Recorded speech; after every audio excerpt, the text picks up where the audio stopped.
அனைவருக்கும் வணக்கம். எஸ்ஐஆர் பத்தின ஒரு முக்கியமான தீர்ப்பை நேற்றைய தினம் தேர்தல் ஆணையம் வழங்கி இருந்துச்சு. அது மிகப்பெரிய ஒரு கான்ட்ரவர்சியை கிரியேட் பண்ணியிருக்கு அப்படின்னு தான் சொல்லணும். அது என்ன அப்படின்றத பத்தி நான் கடைசியா சொல்றேன். இப்போ தாவேகால பல்வேறு கட்சியிலேருந்து நிர்வாகிகள், முன்னாள் அமைச்சர்கள், முன்னாள் எம்எல்ஏக்கள், இப்போ எம்எல்ஏ பதவியை ரிசைன் பண்ணிட்டு நிறைய பேர் ஜாயின் பண்ணிட்டு இருக்காங்க. இது கட்சிக்கு ஆதரவான அல்லது ஒரு ஆரோக்கியமான அரசியலா அப்படின்றத பத்தியும் நம்ம இப்போ பார்ப்போம். அது மட்டும் இல்லாம OBC consultation, other backward class, schedule காஸ்டுக்கு தாவேகா தலைவர் விஜய் அவர்கள் 8 அமைச்சர்கள் வழங்கியிருக்காரு. 8 மினிஸ்ட்ரி கொடுத்ததுனால இது ஓபிசி மக்களிடையே ஒரு கொந்தளிப்பையும் ஒரு ஆன்டி போலரைசேஷனையும் கிரியேட் பண்ணுமா அப்படின்னு சொல்லிட்டு நிறைய பேர் கேட்டுட்டு இருந்தாங்க. அதை பத்தின ஒரு ரிசர்ச்சும் நாங்க பண்ணிட்டு இருக்கோம். அதுல இப்போ வரைக்கும் கிடைச்ச டேட்டா அடிப்படையில கிரவுண்ட்ல தாவேகாவை எப்படி மக்கள் பாக்குறாங்க அப்படின்றத பத்தியும் நான் சொல்றேன். ஓகே, முதல்ல இந்த ஆர்கனைசேஷன் அதுக்குள்ள வருவோம். எப்பவுமே ஒரு கட்சி அமைப்பு அப்படின்றது அதனுடைய ஆதரவாளர்கள், அதாவது அந்த கட்சிக்காகவே இன்ப துன்பம் இது எல்லாத்தையும் கடந்து நிக்கிறவங்க தான். வெற்றி பெற்றப்போ சில பேர் வருவாங்க, தோல்வி அடைஞ்சா சில பேர் வெளில போவாங்க. இது அரசியல தவிர்க்க முடியாத ஒரு விஷயம். தாவேகா வெற்றி பெற்றதுக்கு அப்புறம் இப்ப நிறைய பேர் ஜாயின் பண்ணிட்டு இருக்காங்க. அவங்க எல்லாரையும் செல்ஃபிஷ் அப்படின்னு நம்ம சொல்ல முடியாது, இருந்தாலும் அவங்கள முழுசா நம்பவும் முடியாது. அதுதான் இங்க அரசியல நம்ம கத்துக்க வேண்டிய ஒரு விஷயமா இருக்கு.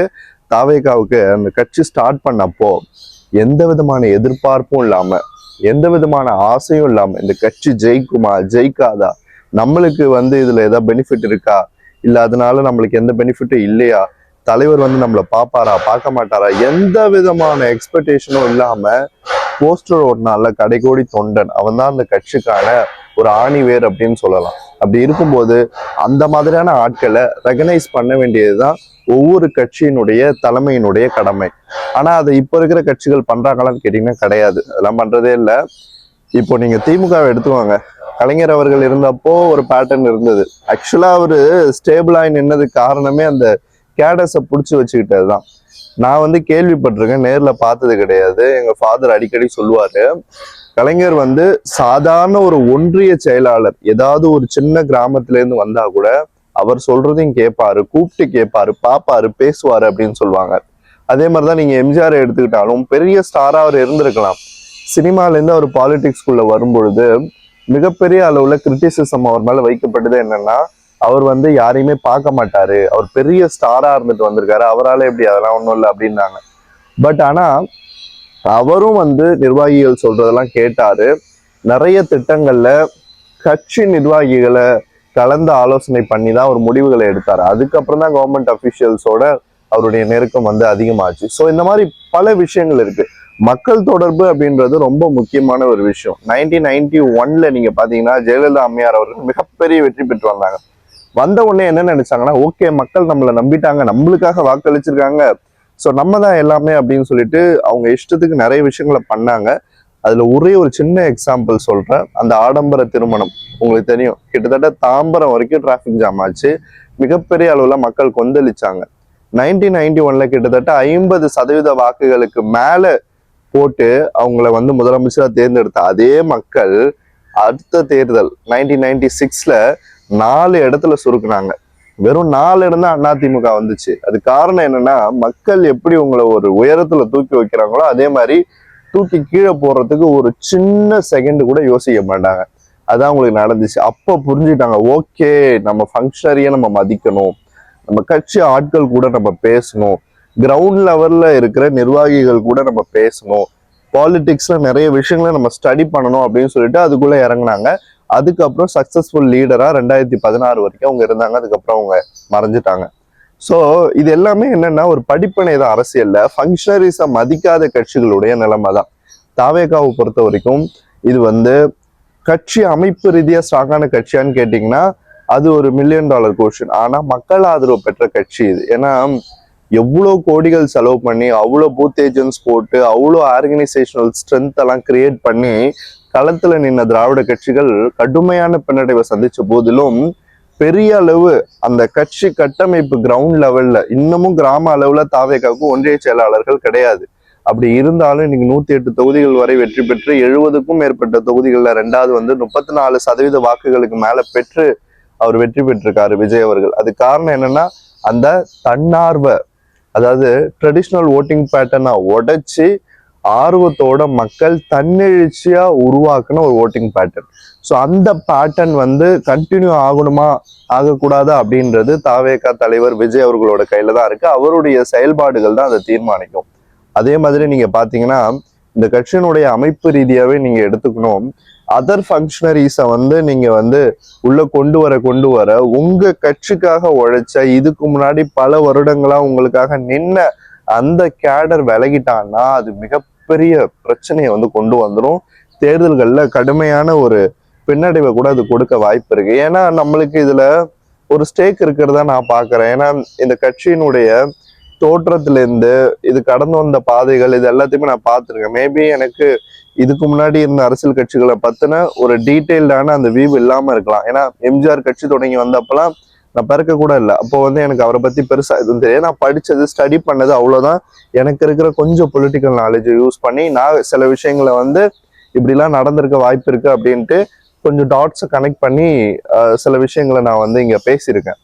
ஆனா இங்க தாவேகாவை பொறுத்த வரைக்கும் நான் வந்து இது பார்த்துருக்கேன். ஃப்ரம் த டே ஒன் நான் பார்த்துட்டு தான் இருக்கேன் எல்லாமே. அதனாலதான் சொல்றேன், இந்த கட்சிக்காக உழைச்ச கடைகோடி தொண்டர்களுக்கு முக்கியத்துவம் வழங்கப்படணும் அப்படின்றது கட்சியினுடைய தலைமைக்கு என்னுடைய தாழ்மையான வேண்டுகோள்.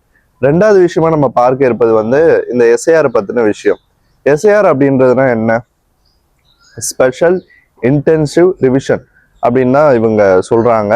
ஸோ இதுல வந்து நிறைய விஷயங்கள் கான்ட்ரவர்சியெல்லாம் நிறைய இருக்கு. நீங்க நிறைய பார்த்துருப்பீங்க. தேர்தலுக்கு முன்னாடியும் சரி, அதுக்கப்புறமும் சரி, மேற்கு வங்கத்தினுடைய முதலமைச்சராக இருந்த மம்தா பானர்ஜி அவர்கள் மாதிரி இதை எதிர்த்து போராடின தலைவர்களே கிடையாதுன்னு சொல்லணும். அந்த அளவுக்கு மத்திய அரசுக்கு எதிராக போராடி கடைசியில இன்னைக்கு அவங்க ஒண்ணுமே இல்லாம போயிட்டாங்க. அவங்க போட்டியிட்ட பவானிபூர் தொகுதியிலே தோல்வி அடைகிற அளவுக்கு அந்த விஷயம் வந்து மாறி இருக்கு அப்படின்னு தான் சொல்லணும். எஸ்ஏஆர்னால தோல்வி அடைஞ்சாங்கன்னு நான் சொல்ல வரல. பட் ஆனா ஒரு ஜனநாயக உரிமையை நிலைநாட்டணும் அப்படின்னு போராடி இருக்காங்க. பட் அதுல அவங்களால வெற்றி பெற முடியல அப்படின்றது உள்ளபடியே வருத்தமா தான் இருக்கு. என்னன்னா அவங்க சொன்ன சார்ஜ் வந்து 60 லட்சம் வாக்காளர்களை கண்ணு முன்னாடியே தேர்தல் ஆணையம் நீக்குச்சு. அதுக்கப்புறம் 1000த்திற்கும் மேற்பட்டவங்களை ஒரே அட்ரஸ்ல சேர்த்துச்சு. அது எந்த வகையில நியாயம் அப்படின்னாங்க. நியாயமான கேள்விதான். தேர்தல் ஆணையம் எதுக்குமே பதில் சொல்லல. இன்னொன்னு நீங்க பாத்தீங்கன்னா இந்த கேஸோட ஜட்ஜ்மெண்ட் வந்து இந்த எஸ்ஐஆரினுடைய நடவடிக்கைகள் எல்லாமே சரியா தான் இருக்கு. ஃப்ரீ அண்ட் ஃபேர் எலெக்ஷன் அப்படின்னு சொல்லிட்டாங்க. இன்டெகிரிட்டி அதிகமா இருக்கிற எலெக்ஷன், சுதந்திரமான தேர்தல் அப்படின்லாம் சொல்லிட்டு இருக்காங்க. பட் இது எந்த வேல நடக்குது அப்படின்னு தெரியல. ஃப்ரீ அண்ட் ஃபேர் எலெக்ஷனா இன் வாட் வே அப்படின்னு தான் நம்மளுக்கு கொஸ்டின் இங்க வருது. ஏன்னா நீங்க வாக்காளர்களை நீக்குறீங்க, ஒரே அட்ரஸ்ல இத்தனை பேரை சேர்க்கறீங்க, அதுக்கான எக்ஸ்பிளனேஷன் இல்ல. சில பேருக்கு இன்னுமே வந்து நிறைய குடும்பங்கள் எனக்கு தெரிஞ்சவங்களே பாத்தீங்கன்னா அந்த எஸ்ஏஆர் ரிவிஷன்ல வந்து போகல அவங்க பேரு. அவங்களுக்கு வந்து 2 ஸ்டேட்லயும் இன்னமும் ஓட்டு இருக்கிற மாதிரி தான் இருக்கு. அப்போ எந்த அளவு இது எஃபெக்டிவா நடந்துச்சு அப்படின்ற கேள்வி நம்மளுக்கு வருதா இல்லையா? அதை பத்திலாம் எதுவுமே கேட்கல. இப்படிதான் தீர்ப்பு வரும்னு நிறைய பேருக்கு தெரிஞ்சிருக்கலாம். பட் எனக்கு ஒரு சின்ன ஆசை, நீதிபதி வந்து இந்த மாதிரியான ப்ராக்டிக்கலான சில கொஸ்டின்ஸ் எல்லாம் கேட்பாரு அப்படின்ட்டு. பட் வழக்கம் போல எல்லாத்தையும் மண்ணை போட்டு மூடுற மாதிரி இதையும் மூடிட்டாங்க. ஓகே, நம்மளால என்ன பண்ண முடியும்? பேசதான் முடியும். அஸ் ஆக்டிவிஸ்டா நம்ம நிறைய விஷயங்களை வந்து பேசியிருக்கோம், நிறைய விஷயங்களை கண்கூடாவே எக்ஸ்போஸ் பண்ணியிருக்கோம்.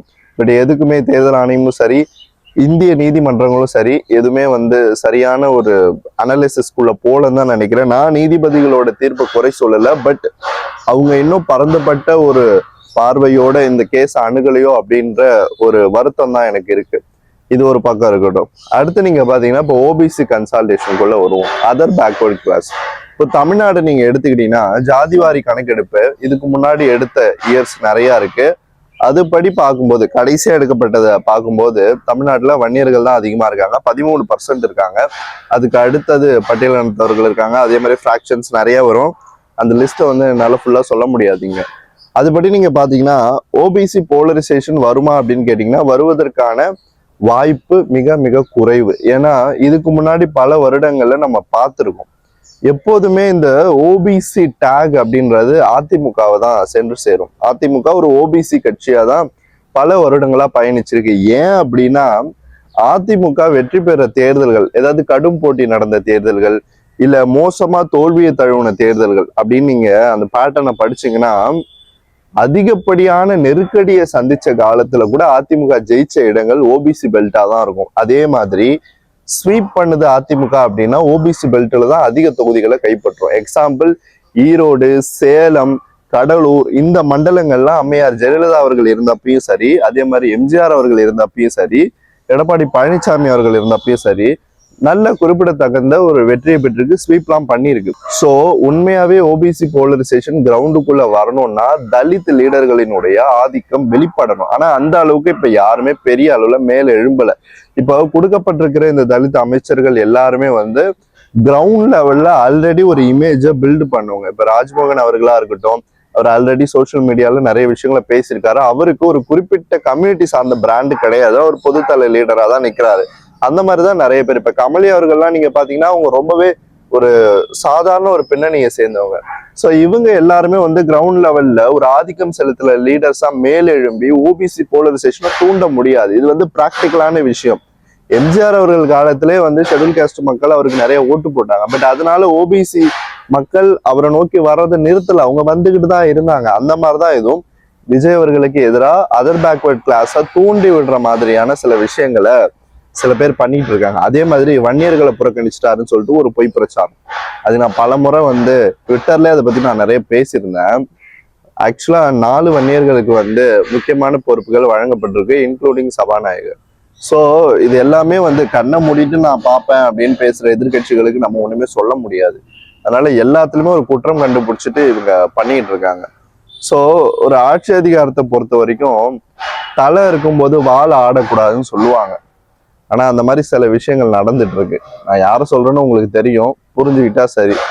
ஸோ முதலமைச்சருக்காக வழங்கப்பட்ட அதிகாரங்கள் நிறைய இருக்கு. கட்சி சார்ந்து முதலமைச்சரினுடைய கைதான் ஊங்கி இருக்கணும். அப்படி இருக்கும்போது சில இடங்கள்ல வால் ஆடுதோ அப்படின்ட்டு ஒரு பார்வை எனக்கு இருக்கு. ஸோ உங்களுக்கு புரியும்னு நினைக்கிறேன் என்ன விஷயத்த பத்தி பேசுறேன் அப்படின்ட்டு. ஓகே, அதனால இந்த ஓபிசி போலரைசேஷன்லாம் பெருசா வருவதற்கான வாய்ப்பு கிடையாது. பொதுத்தள லீடர்கள் மத்தியில விஜய் அவர்களுக்கு இருக்கிற அந்த காஸ்ட் நியூட்ரல் ஃபேஸ் வந்து வேற யாருக்கும் கிடையாது. அதனால தொடர்ந்து அவர் வெற்றி பெறுவதற்கான வாய்ப்பு தான் அதிகமா இருக்கு. நேத்து பை எலெக்ஷனை பத்தின ஒரு வீடியோ ஒன்று போட்டிருந்தேன். இது ஏன் போட்டீங்க, டெலீட் பண்ணுங்க, நெகட்டிவா இருக்கு அப்படின்னு சொல்லிட்டு நிறைய கமெண்ட்ஸ். நான் அதுல தெளிவா சொல்லியிருந்தேன், இது வந்து ஃபர்ஸ்ட் ரவுண்டு, அதாவது முதல் சுற்று தான் போயிட்டு இருக்கு, இன்னும் அடுத்தடுத்த ரவுண்ட் இருக்கு, இப்போ சூழ்நிலை இப்படி இருக்கு அப்படின்னு தான் சொன்னேன். சரி, உண்மையை மறைச்சிட்டு கற்பனையா பேச எனக்கு தெரியாதுங்க. நான் எப்பவுமே கிரவுண்ட் ரியாலிட்டி என்னவோ அதான் சொல்லுவேன். என்னோட பழைய வீடியோஸ் கூட பார்த்துட்டு வாங்க. எங்கேயுமே நம்ம வந்து எந்த சார்பு நிலையும் எடுக்கிறதுலாம் கிடையாது. பட் தாவேக்காவை சார்ந்து பேசணும் அப்படின்றது காலத்தினுடைய கட்டாயம்.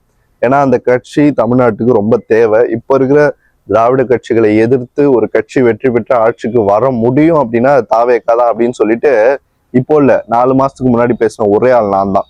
ஸோ அது நடந்திருக்கு. அதனால அந்த கட்சி சார்ந்த பல விஷயங்களை பேச வேண்டியது நம்ம கடமையா இருக்கு. அந்த கட்சியோட சேர்ந்தே நானும் பயணிச்சிருக்கேன். ஸோ அந்த கட்சியில நடக்கிற எல்லா விஷயங்கள்லையுமே சில கருத்துக்கள் சொல்றது, சில விஷயங்கள் இப்படி இருந்திருக்கலாம் அப்படி இருந்திருக்கலாம் அப்படின்றத ஒரு எக்ஸ்டர்னலா நான் பேசல.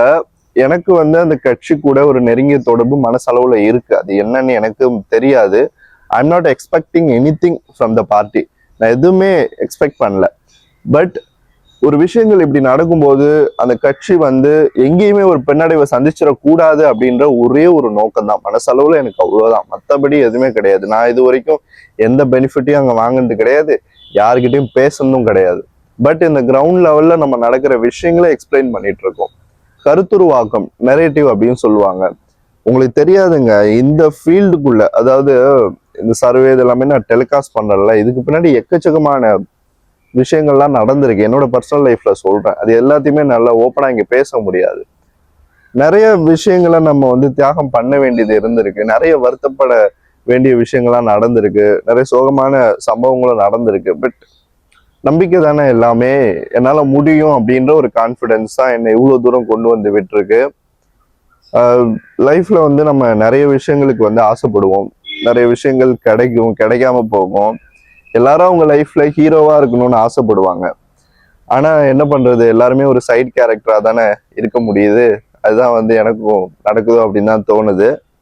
ஓகே, வெற்றி பெறதுக்கு முன்னாடி ஒரு மாதிரி நம்ம கிட்ட பேசுவாங்க, வெற்றி பெற்றதுக்கு அப்புறம் ஒரு மாதிரி பேசுவாங்க. அது இயல்பு தானே அரசியல்வாதிகளுக்கு. நம்ம அதுல எந்த எக்ஸ்பெக்டேஷன்ஸும் வச்சுக்க கூடாது. நான் கண்டிப்பா அந்த மாதிரி ஆள் கிடையாது. ஸோ என்னுடைய ஒரே பாயிண்ட் ஆஃப் வியூ என்னன்னா, தாவேகா வந்து அவங்களுடைய கட்சி ஆட்களுக்கு போஸ்டர் ஓட்டினவனுக்கு, கட்சிக்காக கடைகோடி வரைக்கும் நின்னவனுக்கு போஸ்டிங் தரணும், அவனை மேல கொண்டு வரணுமே தவிர புதுசா வந்தவங்களுக்கு அந்த அளவுக்கான இம்பார்ட்டன்ஸ் கொடுக்க கூடாது அப்படின்றது என்னுடைய தாழ்மையான கோரிக்கை. இதுக்கு அடுத்தபடியா நம்ம எஸ்ஐஆர் பத்தின தீர்ப்பை பார்த்தோம். அந்த தீர்ப்பை பொறுத்த வரைக்கும் அதுல நம்ம எந்த விதமான கருத்தும் சொல்ல வரல. பட் இன்னும் ஒரு டீட்டெயில்டான ஒரு விவாதம் அதுக்குள்ள போயிருக்கணுமோ அப்படின்னு தான் எனக்கு தோணுது. மூணாவது அந்த ஓபிசி போலரைசேஷன். ஸோ போலரைசேஷனெல்லாம் பெரிய அளவுல இங்க தூண்ட முடியாது. இது வந்து ஒரு செக்யூலர் மண். ஜாதி, மதம், மொழி, இனம் இது எல்லாத்தையுமே மாத்தி இன்னைக்கு வந்து ஒரு கட்சி ஆட்சி அமைச்சிருக்கு. எல்லாத்தையுமே மீறி இந்த எல்லா தடைகளுமே உடைச்சு வர்றதெல்லாம் சாதாரண விஷயம் கிடையாது. பட் அதை வந்து அந்த மனிதர் வந்து பண்ணியிருக்காரு. மறுபடியும் நான் சொல்றேன், தாவேகாவுக்கு வாக்களிச்சவங்க தாவேகா ஆதரவாளர்கள் மட்டும் இல்லாம பொதுமக்கள் அது வந்து ரொம்ப முக்கியம். எடுக்கக்கூடிய ஒவ்வொரு பாலிசி டிசிஷனா இருக்கட்டும், அரசியல் சார்ந்த முடிவுகளா இருக்கட்டும், பொதுமக்கள் என்ன நினைப்பாங்க அப்படின்றத புரிஞ்சுக்கிட்டு எடுத்துக்கணும் அப்படின்னு தான் நான் நினைக்கிறேன். அண்ட் என்னுடைய ஒரு கோரிக்கையும் அதுதான். இந்த கட்சியினுடைய நலன் எனக்கு ரொம்ப முக்கியம். இந்த கட்சி வந்து அடுத்தடுத்த ஆட்சிக்கு வரணும், அடுத்தடுத்து மிகப்பெரிய வெற்றிகளை பெறணும் அப்படின்ற ஒரே நோக்கத்தோடு தான் நான் அதை சொல்லியிருக்கேன். ஓகே, என்ன மாதிரியான ஒரு சின்ன சோஷியல் ஆக்டிவிஸ்ட்டை சப்போர்ட் பண்ணணும் அப்படின்னு நீங்கள் நினச்சிங்கன்னா இங்கே QR கோடு இருக்கும் ஜிபேவோடது. அதில் ஸ்கேன் பண்ணி எனக்கு உங்களுடைய ஆதரவை வந்து தெரிவிங்க. இது போல் இன்னொரு வீடியோவில் மறுபடியும் உங்களை சந்திக்கிறேன். நன்றி.